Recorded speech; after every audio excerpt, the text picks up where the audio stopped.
नमस्कार दोस्तों, राधे राधे। बहुत सुंदर गीत लेके आए हैं आप लोग। गीत के सुनी ध्यान से। बेटी विवाह गीत बा, बहुत दर्दनाक गीत है। सुनी ध्यान से और बताएं गीत कैसे लगल आप लोग के।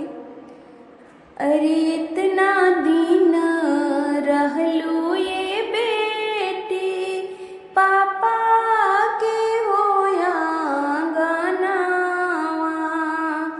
अरे इतना दिन रहलू ये बेटी पापा के होया गानावा।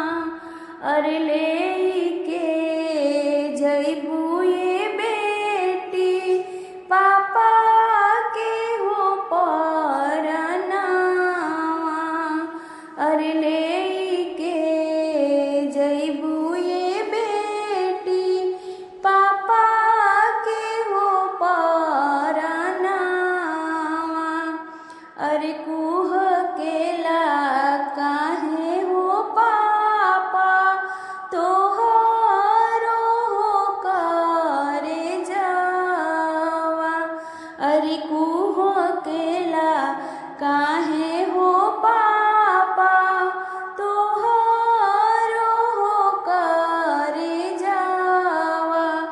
अरे तू ही तो खोजलाए पापा घरवा हो वरवा। अरे तू ही तो खोजलाए पापा घरवा हो वरवा।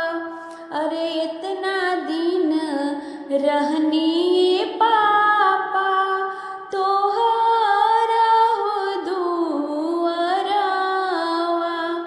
अरे इतना दिन रहनी हो पापा तोहरा हो दुअरवा। अरे अब बेटी धन भैली हो पापा पराया हो धनवा। अरे अब बेटी भैली हो पापा पराया हो धनवा। अरे हम नाही जननी ये बेटी होई जइबू हो सपनावा।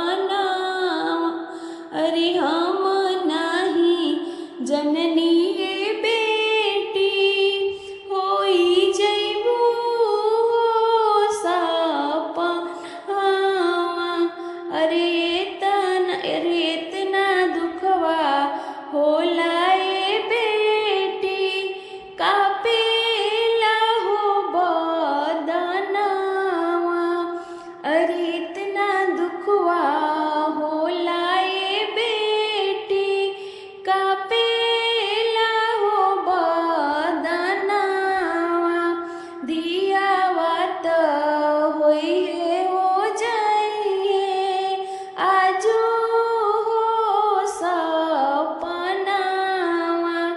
अरे दियावत होइए हो जाइए आजो हो सपनावा।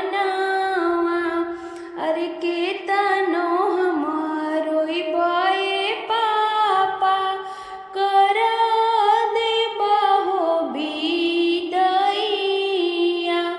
अरे केतनो हम रोइबे पापा करी देबा हो बिदैया।